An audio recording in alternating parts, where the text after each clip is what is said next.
Hello guys, welcome to the Digital Era. Now we are going to start a new chapter, Reconstitution of Partnership.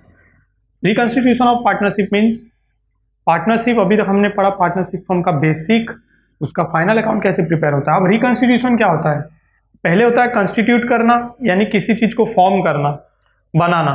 Reconstitute मतलब उसको reform करना, वापस से form करना। Reconstitution of partnership मतलब मान लीजिए हमने पार्टनरशिप फर्म स्टार्ट किया है 2 या 3 मेंबर के साथ, अब हमें उसमें कोई एक न्यू पार्टनर ऐड करना है, तो ये हो गया रिकॉन्स्टिट्यूशन। अदरवाइज हमने 4 पार्टनर्स के साथ मान लीजिए फर्म स्टार्ट किया है, अब 4 में से किसी एक पार्टनर की एक्सीडेंटली डेथ हो जाती है, तो फिर वहां पर क्या हो जाता है, एक पार्टनर कम हो गया, 3 पार्टनर, तो रिकॉन्स्टिट्यूट करना पड़ेगा। फिर प्रॉफिट शेयरिंग रेशियो चेंज हो जाएगा, हमारा गुडविल चेंज हो जाएगा, उसके सारे ट्रांजेक्शन किस तरह से इंटर होते हैं अकाउंट्स में, वो हम लोग इसके अंदर देखेंगे। फिर कोई पार्टनर रिटायर होता है, मान लीजिए उसको इसमें ज्यादा प्रॉफिट नहीं दिख रहा है, वो चाहता है कहीं और कुछ बिजनेस चाहता है, तो वो ये पार्टनरशिप छोड़ के जाना चाहता है, तो ये भी रिकॉन्स्टिट्यूशन ऑफ पार्टनरशिप है। तो रिकॉन्स्टिट्यूशन ऑफ पार्टनरशिप हम लोग देखेंगे कि इसमें किस तरह से न्यू पार्टनर के आने से या फिर किसी पार्टनर के जाने से या फिर प्रॉफिट शेयरिंग रेशियो के चेंज होने से किस तरह से इंक्रीज में इफेक्ट होता है, उसका गुडविल किस तरह से कैलकुलेट किया जाता है, ये सारी चीजें हम लोग देखेंगे।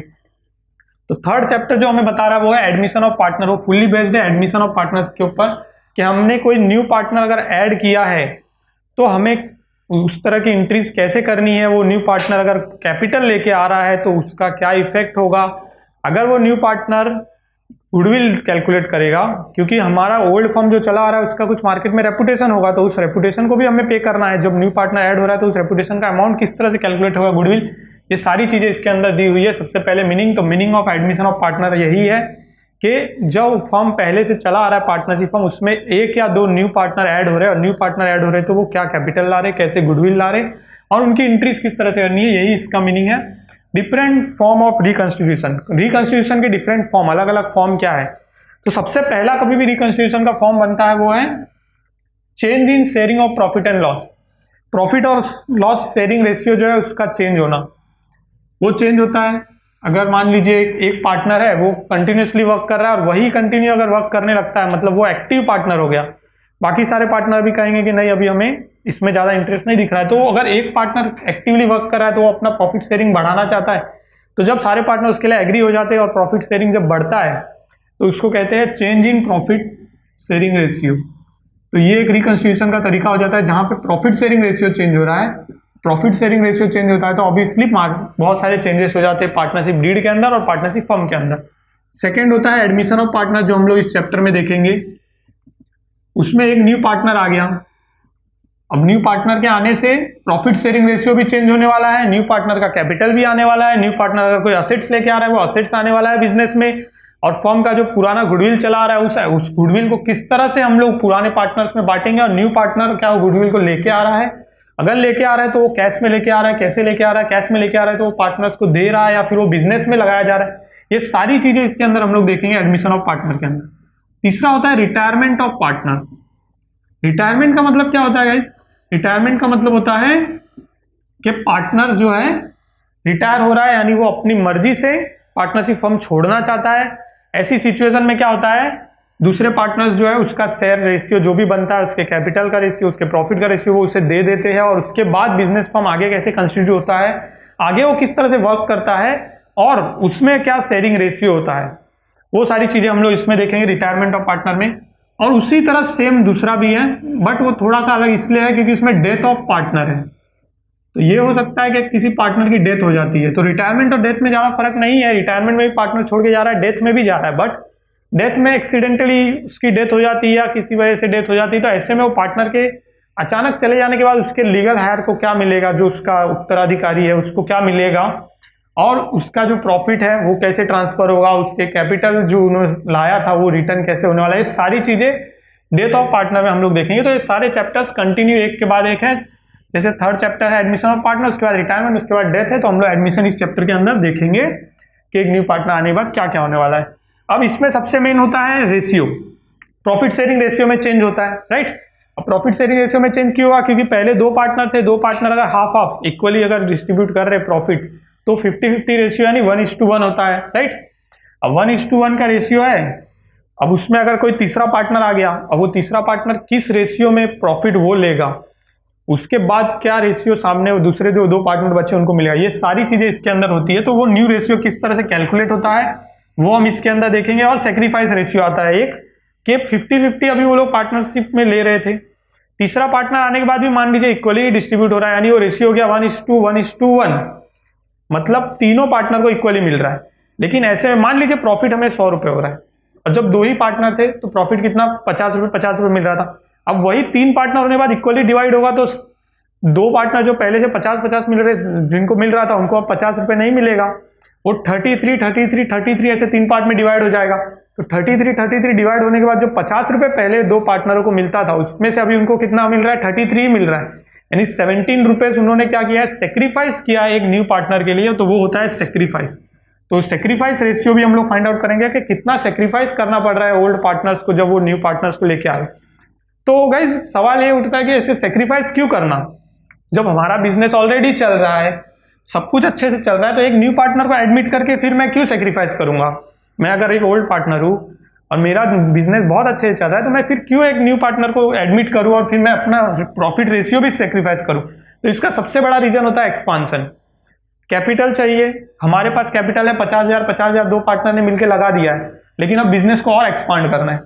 पैसा कहां से आएगा, अगर हम लोग न्यू पार्टनर को एडमिट करेंगे वो पैसा लेके आएगा, वो कैपिटल वो भी अपना लेके आएगा, इससे हमें पैसा मिल रहा है। दूसरा वो बिजनेस फर्म का जो गुडविल है उसके लिए भी वो एक अमाउंट पे करेगा, वो हमें मिल रहा है। तो ये सारी चीजें जब हमें मिल रही है तो इससे हमें क्या मिलेगा, बिजनेस एक्सपांड करने के लिए और पैसा मिल जाएगा, बिजनेस में ग्रोथ के लिए और पैसा मिल जाएगा। और इस तरह से सेक्रीफाइस रेशियो तो हो रहा है, हमारा सेक्रीफाइस हो रहा है, बस बिजनेस फर्म को ये फायदा होने वाला है। और वो जो अमाउंट यहाँ इन्वेस्ट होने वाला है वो इन फ्यूचर आगे जाने के बाद वो क्या होगा, बेनिफिशियल रहेगा ऑर्गेनाइजेशन के लिए, और तब जाके शायद मैं 50 रुपए जो कमा रहा था प्रॉफिट का उससे भी कहीं ज्यादा कमा सकता हूं। तो इसके लिए अभी सेक्रीफाइस जो करेंगे वो हमें इन फ्यूचर आगे जाने वाले टाइम में जो ग्रोथ मिलेगा ऑर्गेनाइजेशन को, जो कैपिटल आ रहा है उससे, तो उससे वो प्रॉफिट और ज्यादा मिलेगा। सो गाइस अब हमें पता करना है कि न्यू रेशियो कैसे फाइंड आउट करेंगे। अब न्यू रेशियो फाइंड आउट करते के समय भी हमें क्वेश्चन में जो सम हमें दिया जाएगा उसके अंदर दो सिचुएशन होती है। एक होता है कि हमें सेक्रीफाइस रेशियो मान लो दिया गया है कि ओल्ड पार्टनर कितना सेक्रीफाइस कर रहे हैं, और एक होता है कि सेक्रीफाइस रेशियो नहीं दिया गया। तो ऐसे में हमें क्या होता है, डायरेक्टली बता दिया जाता है कि न्यू पार्टनर इतना शेयर लेने वाला है और ओल्ड पार्टनर का सेक्रीफाइस रेशियो भी नहीं है। तो ऐसे में हम लोग कैसे पता करेंगे, और अगर सेक्रीफाइस रेशियो दिया हुआ है तो कैसे पता करेंगे। दोनों सिचुएशन हो जाती है। मान लो पहली सिचुएशन में ले लेता हूं कि सेक्रीफाइस रेशियो हमें दिया गया है। अब सेक्रीफाइस रेशियो हमें दिया गया है तो ऐसी सिचुएशन में क्या होगा कि हम लोग सिंपली क्या करना है, न्यू रेशियो हो जाएगा हमारा, new ratio is equal to old ratio, जो ओल्ड रेशियो अपना है माइनस हो जाएगा सेक्रीफाइस रेशियो। वेरी सिंपल कि सेक्रीफाइस रेशियो हमें ऑलरेडी दिया हुआ था, तो जो ओल्ड रेशियो उसमें से इतना सेक्रीफाइस करेंगे तो बचा हुआ जो है वो नए जो ओल्ड पार्टनर है उनका न्यू रेशियो हो गया कि वो लोग इतने शेयर में इतने तरह से लेंगे। जो मैंने आपको इजीली अभी बताया था कि ओल्ड रेशियो उनका 50 था, सेक्रीफाइस वो लोग 17 कर रहे तो उनका न्यू रेशियो कितना 33 हो गया। तो वेरी इजीली ऐसा देखिए, सेक्रीफाइस रेशियो जब नहीं दिया गया है तो ऐसी सिचुएशन में हम लोग क्या करेंगे, प्रॉफिट एज्यूम करेंगे कि मान लीजिए हमारा प्रॉफिट कितना है 1 रुपीज है, ठीक है। सो 1 रुपीज हमारा प्रॉफिट है, तो हम लोग अब देखेंगे 1 माइनस न्यू पार्टनर कितना लेके जा रहा है, ठीक है। मान लीजिए न्यू पार्टनर ले रहा है कुछ परसेंटेज, हमें दिया होगा कि न्यू पार्टनर्स रेशियो या फिर न्यू पार्टनर्स शेयर हम लोग ले लेंगे कितना है। अब न्यू पार्टनर्स 1 रुपए प्रॉफिट हो रहा है, उसमें से न्यू पार्टनर्स का शेयर माइनस करेंगे तो क्या बचेगा, बैलेंस ऑफ 1, मतलब कि न्यू पार्टनर को देने के बाद जो बचा हुआ अमाउंट है वो यहां पे हमें मिल जाएगा। अब बचा हुआ अमाउंट मिलने के बाद हम लोग क्या करेंगे, ओल्ड रेशियो में से जो बैलेंस ऑफ 1 है से इनटू करेंगे तो हमें न्यू रेशियो मिल जाएगा। यानी कि new ratio is equal to हो जाएगा, new ratio is equal to old ratio, जो ओल्ड रेशियो है पार्टनर्स का, जो ओल्ड पार्टनर्स है उनका, इनटू हमारा जो बैलेंस बचा है प्रॉफिट का पार्ट, बैलेंस ऑफ 1। तो ये इनटू करने के बाद जो बचा अमाउंट है वो ओल्ड रेशियो में, यानी वो न्यू रेशियो हमें मिलेगा एक न्यू पार्टनर का। तो दो तरीके से जो कैलकुलेट होता है, एक होता है जब हमें सेक्रीफाइस रेशियो दिया गया, सिंपली हम लोग ओल्ड रेशियो में से सेक्रीफाइस रेशियो माइनस कर देंगे, न्यू रेशियो मिल गया। और एक होता है कि हमें सेक्रीफाइस रेशियो नहीं दिया गया है, तो ऐसे में हम लोग क्या करेंगे कि जो हमारा टोटल प्रॉफिट है जिसे मैंने यहाँ पे 1 एज्यूम किया है, उसमें से हम लोग न्यू पार्टनर्स का जो शेयर है वो माइनस कर देंगे और जो बैलेंस बचा है उसको ओल्ड रेशियो से इनटू करेंगे तो न्यू रेशियो मिल जाएगा। अब सेक्रीफाइस रेशियो कैसे कैलकुलेट होता है, तो वेरी इजीली मैंने आपको अभी बताया था कि जो ओल्ड रेशियो है उसमें से न्यू रेशियो कम करना है तो वही सेक्रीफाइस रेशियो, जैसे एकदम मैथमेटिकल फॉर्मूला होता है ना, ये देखिए यहाँ पे जैसे सेक्रीफाइस रेशियो यहाँ पर है, ये इस तरफ है, इसे इक्वल के हम लोग अपोजिट साइड लेके आएंगे और न्यू रेशियो को उस तरफ लेके जाएंगे तो सिंपल ही बन जाएगा sacrifice ratio is equal to, तो सेक्रीफाइस रेशियो कैलकुलेट करने का सिंपल फॉर्मूला है sacrifice ratio is equal to new ratio, sorry old ratio minus new ratio, very easy. तो ओल्ड रेशियो जो है जितना है उसमें से न्यू रेशियो माइनस करेंगे, मतलब इतना हमने सेक्रीफाइस किया। सो इस तरह से न्यू पार्टनर के लिए अगर हमें सेक्रीफाइस रेशियो नहीं दिया गया है तो सेक्रीफाइस रेशियो किस तरह से कैलकुलेट करना है, और अगर सेक्रीफाइस रेशियो दिया हुआ है तो हमें न्यू रेशियो किस तरह से कैलकुलेट करना है, ये सारी चीजें जो है फॉर्मिंग पार्ट है जहां हमें शुरू में ही करना होता है सम में, ठीक है। सो गाइस अब देखेंगे वेरी इंपॉर्टेंट पार्ट सम का जो होता है गुडविल। गुडविल कैसे कैलकुलेट करना है, ठीक है। सो गुडविल कैलकुलेट करने के दो तरीके होते हैं, एवरेज प्रॉफिट मेथड और सुपर प्रॉफिट मेथड। लेकिन सबसे पहले हमें पता होना चाहिए गुडविल क्या होता है। अब ओल्ड फर्म जो पहले से चला आ रहा है पार्टनरशिप फर्म, वो 10 साल से मेहनत कर रहा है, 10 साल से उसने मार्केट में एक रेपो बना लिया है। मान लीजिए कोई एक ऐसी कंपनी है जिसने मार्केट में अच्छा रेपुटेशन बना दिया, 10 साल हो गए, अब उसको एक्सपांड करना था तो उसने एक न्यू पार्टनर को ऐड किया। न्यू पार्टनर को ऐड तो किया, लेकिन 10 साल जो इन्होंने मेहनत की और उससे मार्केट में एक रेपुटेशन क्रिएट हुई है, तो उस रेपुटेशन को जब कैलकुलेट किया जाता है मनी टर्म्स में, यानी अमाउंट में जब कैलकुलेट करते हैं तो वो जो रेपुटेशन है उससे गुडविल कहा जाता है अकाउंट की लैंग्वेज में। So goodwill is nothing but the simply reputation of a company calculated in the terms of money, ठीक है। तो गुडविल कैलकुलेट करने के दो तरीके होते हैं, एवरेज प्रॉफिट मेथड और सुपर प्रॉफिट मेथड।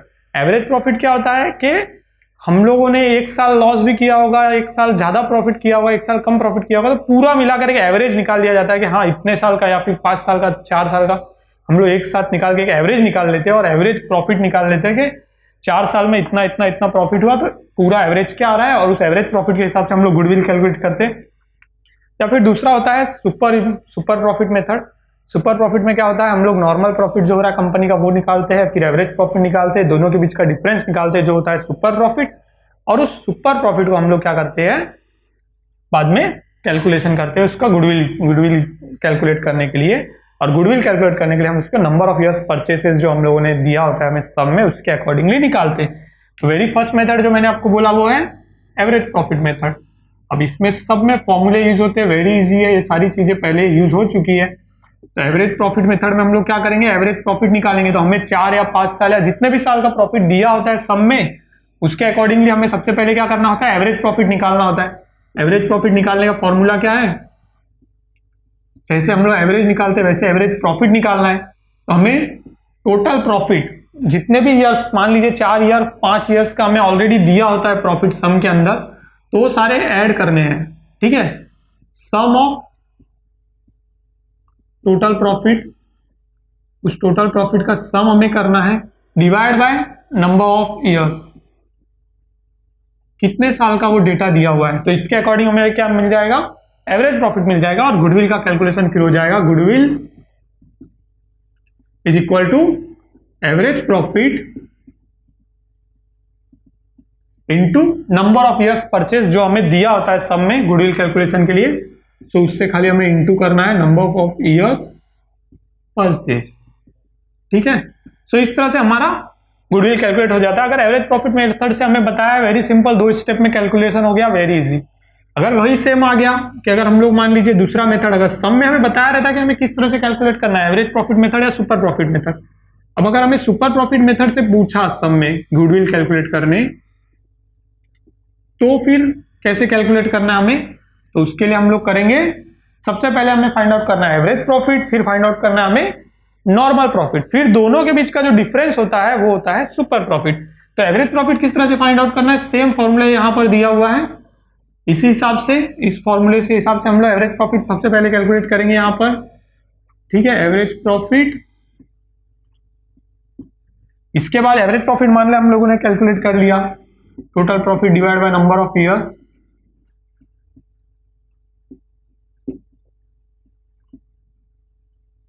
इसके बाद आता है नॉर्मल प्रॉफिट। नॉर्मल प्रॉफिट कैसे निकालना है हमें, तो नॉर्मल प्रॉफिट का भी फॉर्मूला है, और उसके लिए भी जो इन्फॉर्मेशन होती है वो सब में दी होती है। सबसे पहले आता है कैपिटल एम्प्लॉयड। कैपिटल एम्प्लॉयड का अर्थ होता है कितना पैसा कंपनी में लगा है, बाय शेयर्स, बाय हमने कहीं से लिया है पैसा, हमारे रिजर्व एंड सरप्लस में कितना है, वो सारा मिला के होता है capital employed. So capital employed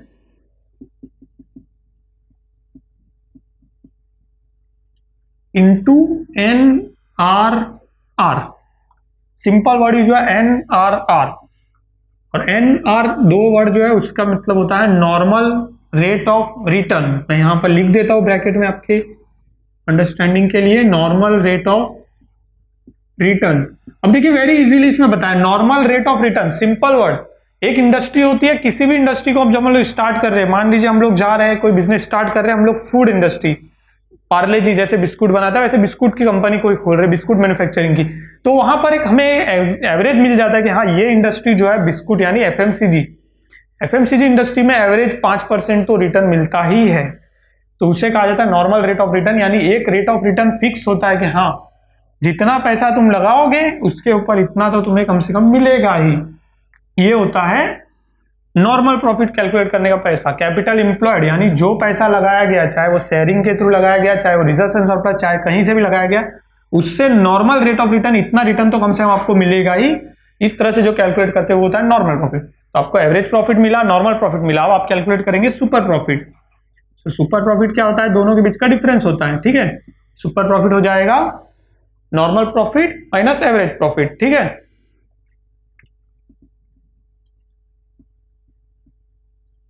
दोनों के बीच का डिफरेंस, और इस तरह से आपको मिल जाता है सुपर प्रॉफिट। इसके आगे का कैलकुलेशन वेरी इजी है।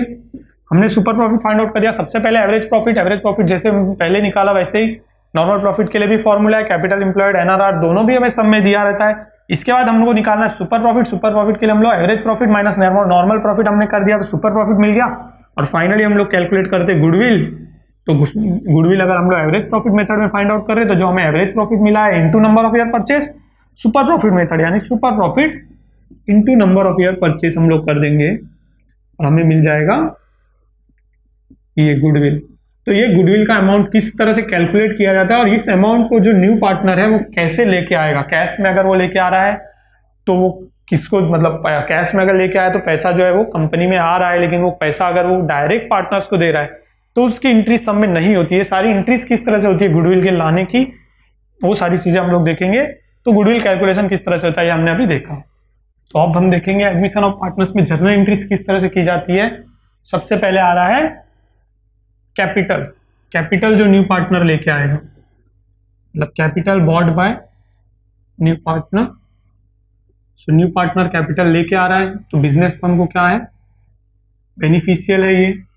अब ऐसे में क्या एंट्रीज होगी, तो कैपिटल लाने का दो तरीका होता है, या तो इजीली कैश लेके आ रहा है, पैसा लेके आ रहा है, पैसा आएगा तो कैश में आएगा या तो बैंक में आएगा। तो अगर कैश लेके आ रहा है वो पार्टनर जो है वो कैश लेके आ रहा है, मैं यहां जैसे लिख देता हूं कैश, तो उसकी एंट्री वेरी इजी होती है कि बिजनेस फर्म को क्या आ रहा है, पैसा आ रहा है, तो हम लोग यहां लिखेंगे कैश एंड बैंक अकाउंट जो भी आया है debit to new partner capital account, ठीक है। न्यू पार्टनर्स कैपिटल अकाउंट में चले जाएगा क्योंकि न्यू पार्टनर जो है वो कैश लेके आ रहा है, पैसा लेके आ रहा है। अगर वो कैपिटल के लिए कैश लेके आ रहा है, अगर उसने कैपिटल के लिए कैश नहीं कोई मशीनरी लेके आया या ही कोई ना कोई असेट्स लेके आया, मैं यहां पर शॉर्ट में लिख देता हूं असेट्स, ठीक है।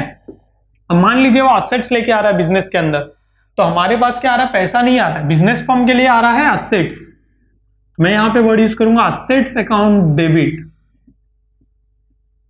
टू फिर न्यू पार्टनर्स कैपिटल अकाउंट। जितना भी अमाउंट है तो वो उसका कैपिटल ही पार्ट हो गया ना, या तो वो पैसा दे रहा है और एल्स वो उसी पैसे से कोई चीज लेके आ रहा है, दोनों तरह से ये हमारे लिए कैपिटल है। तो अगर पार्टनर कभी भी न्यू कैपिटल लेके आ रहा है बिजनेस में तो उसकी जर्नल एंट्री इस तरह से होती है कि हमारे पास जो बिजनेस में आ रहा है means debit what comes in and credit what goes out. इस थ्योरी के अकॉर्डिंगली असेट्स जो है और कैश एंड बैंक दोनों भी रियल अकाउंट है, दोनों भी रियल अकाउंट के फॉर्मूले में डेबिट हुए हैं, और बाकी पार्टनर क्या लेके आ रहा है तो पार्टनर्स के पास से पैसे जा रहे हैं उसका अकाउंट क्रिएट हो जाएगा। सेकेंडली होता है गुडविल की एंट्रीज किस तरह से करनी है, जो कैलकुलेशन हमने अभी अभी देखा, तो उसकी एंट्रीज किस तरह से करनी है। अगर पार्टनर्स जो है गुडविल लेके आ रहा है, जो न्यू पार्टनर आ रहा है एडमिट हो रहा है वो गुडविल लेके आ रहा है। अब वो गुडविल लेके आ रहा है तो गुडविल लाने के भी 3-4 अलग अलग तरीके हो जाते हैं। सबसे पहली चीज हो जाएगी कि मान लीजिए वो कैश में गुडविल लेके आ रहा है, कैश में गुडविल लेके आ रहा है, वेरी इजी, पैसा लेके आ रहा है, हमारे लिए कैश एंड बैंक पैसा आ रहा है, cash bank account debit to goodwill account. हमने गुडविल रेज कर लिया, जितना भी गुडविल हमने कैलकुलेट किया होगा तो गुडविल रेस करना जिसके बोलते हैं कि गुडविल रेस कर दिया हमने, मान लीजिए 40,000 हमारा गुडविल है, गुडविल रेस कर दिया।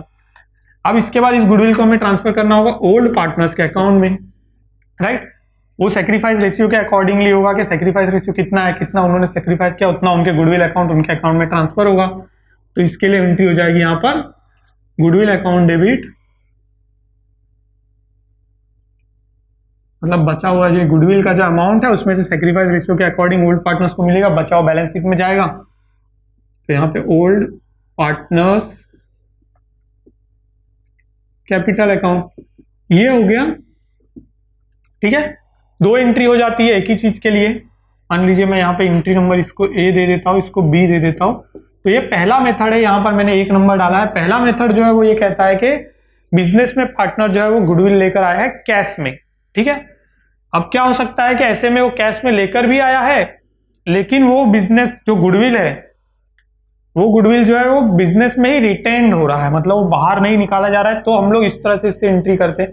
और मान लीजिए होता क्या है कि गुडविल जो है वो ओल्ड पार्टनर्स विड्रॉ भी कर रहे हैं, पैसा जो आया है कैश में आया है, cash and bank account to goodwill account हमने एंट्री कर लिया, गुडविल आ गया, गुडविल ओल्ड पार्टनर्स के पास है, यानी बिजनेस में रिटेन्ड हो रहा है।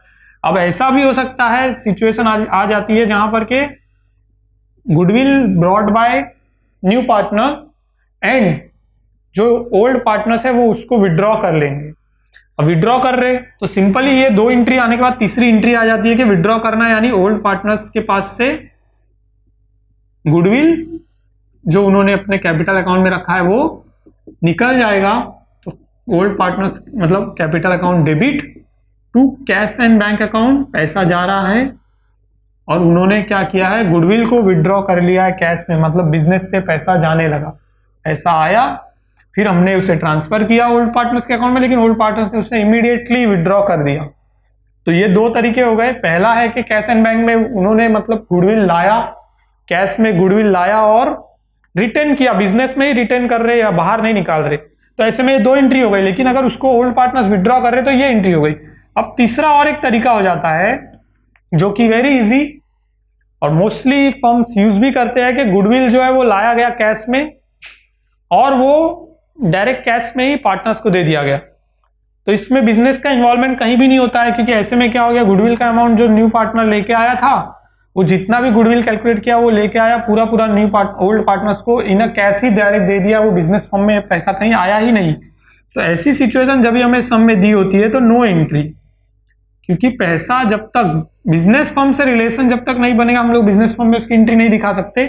तो ये डायरेक्ट बाहर से बाहर सेटलमेंट वाली बात नहीं होती। वैसे हो गया सेटलमेंट के गुडविल का पैसा जो कैलकुलेट हुआ था बट वो न्यू पार्टनर लेकर आया और उसने ओल्ड पार्टनर्स को डायरेक्ट कैश में ही दे दिया, उसको बिजनेस फर्म में कहीं भी नहीं दिखाया गया। सो इसी सिचुएशन में कहीं भी इसकी कोई एंट्रीज नहीं होती है, ठीक है। तो इस तरह से गुडविल की एंट्री किस तरह से होगी और न्यू पार्टनर कैपिटल लेके किस तरह से आएंगे तो उसकी एंट्रीज किस तरह से होगी, जर्नल एंट्रीज वो हमने देखा। सो जर्नल एंट्रीज में अब आगे देखेंगे वेरी इंपॉर्टेंट पार्ट होता है revaluation of assets and liabilities. हमने पहले भी देखा है, नॉट फॉर प्रॉफिट कंसर्न में भी हमने देखा, बिजनेस में असेट्स की वैल्यू कभी कम होती जाती है कभी बढ़ती है, कभी लायबिलिटीज की वैल्यू कम होती रहती है कभी बढ़ती रहती है। तो सारे रीवैल्यूएट होते हैं और रीवैल्यूएट एवरी ईयर होते हैं। तो रीवैल्यूएशन में असेट्स एंड लायबिलिटीज किस तरह से यूज की जाती है और उसकी एंट्रीज किस तरह से की जाती है। तो वेरी इंपॉर्टेंट थिंग आपको समझना होगा, कॉमर्स स्टूडेंट हो, एवरी चीज बिजनेस में या फिर हम लोग कब कॉमर्स के कोई भी सम सॉल्व कर रहे हैं हर चीज को प्रॉफिट एंड लॉस के नजरिए से देखना होता है। तो अभी हमें ध्यान से देखना है कि क्या चीज में हमें प्रॉफिट हो रहा है और क्या चीज में लॉस हो रहा है।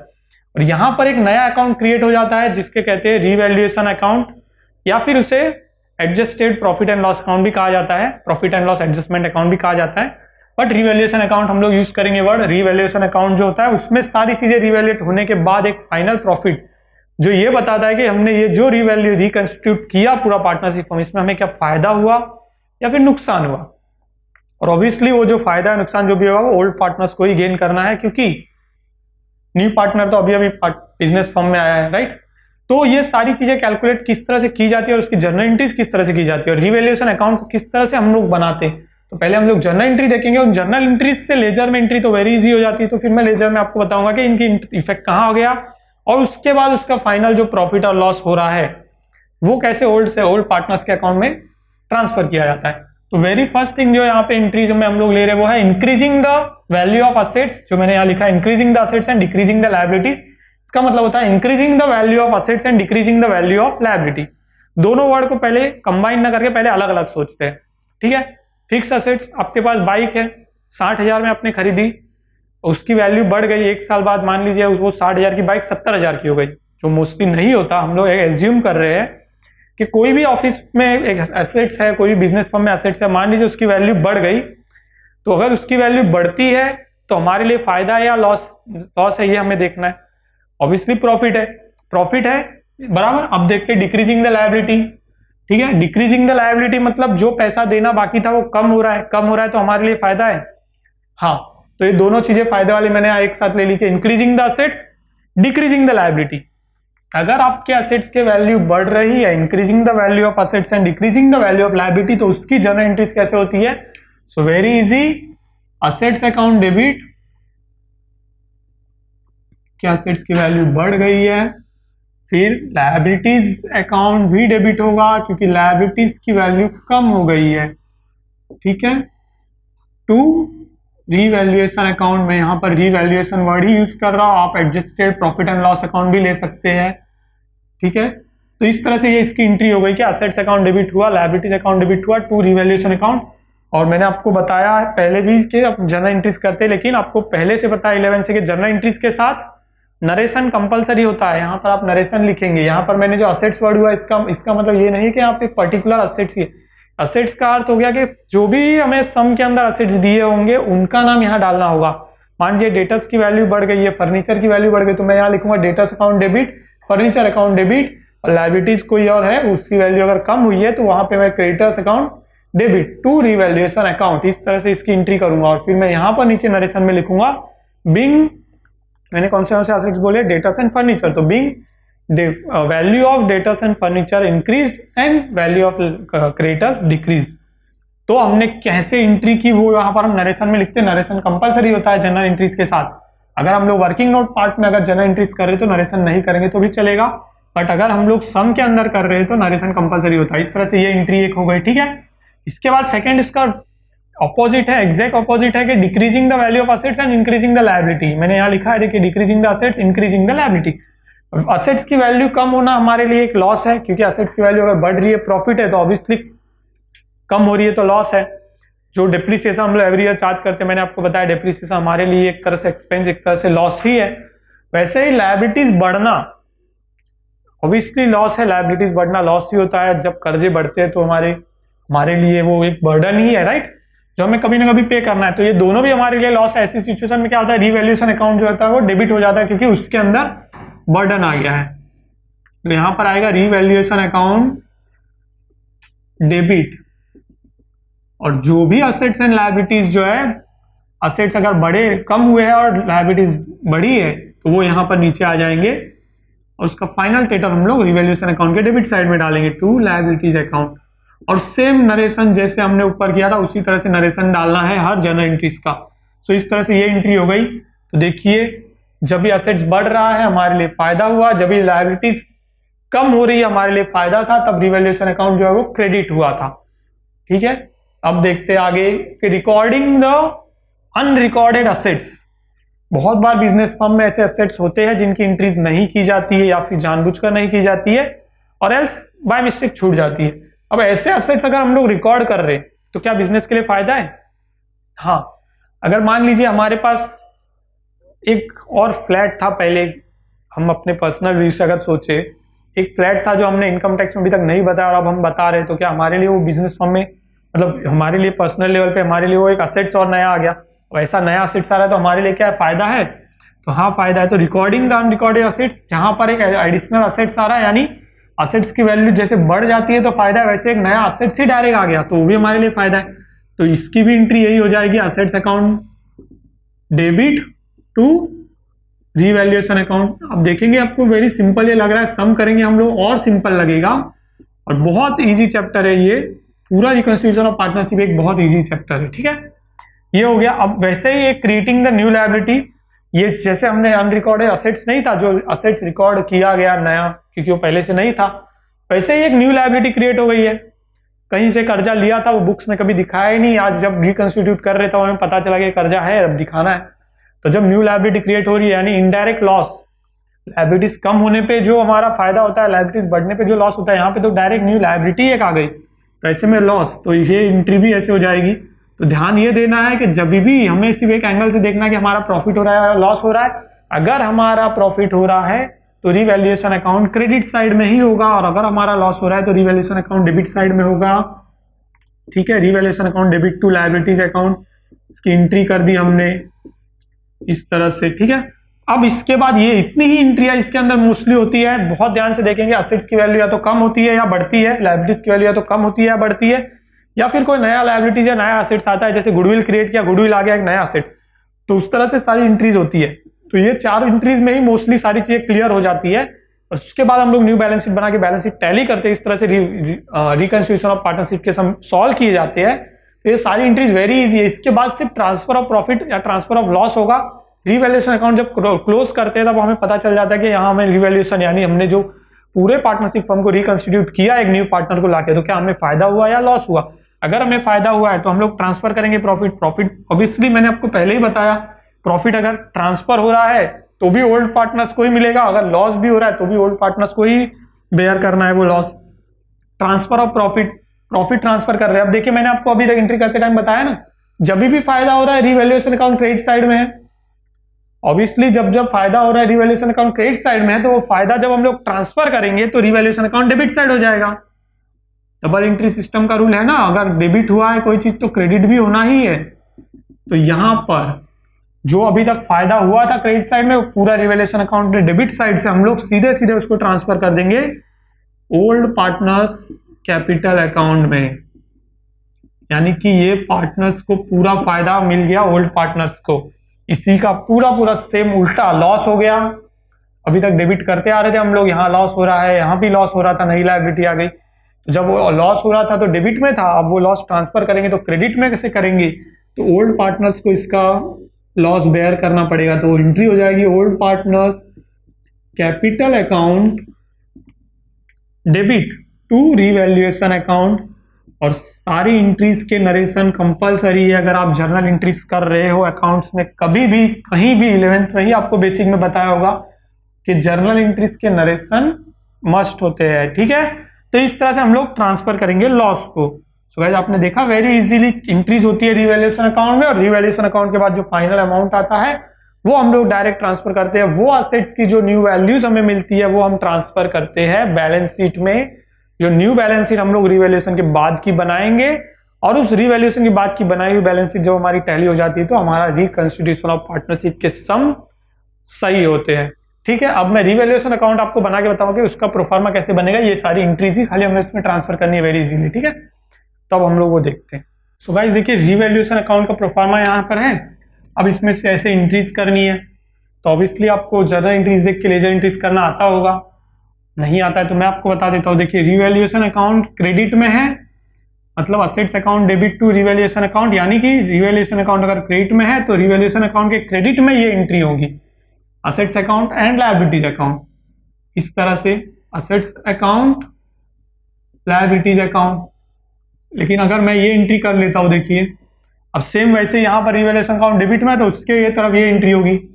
मैं यहाँ पर लिखूंगा to assets account to liabilities account.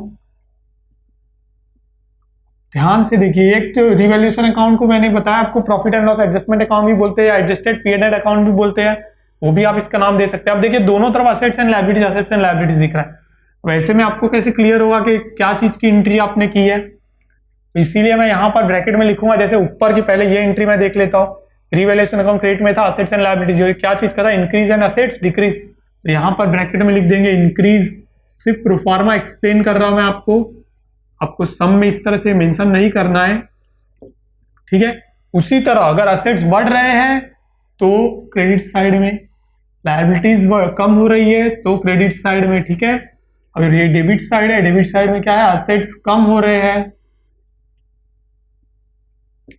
और लायबिलिटीज बढ़ रही है, इस तरह से इसकी एंट्री हो गई।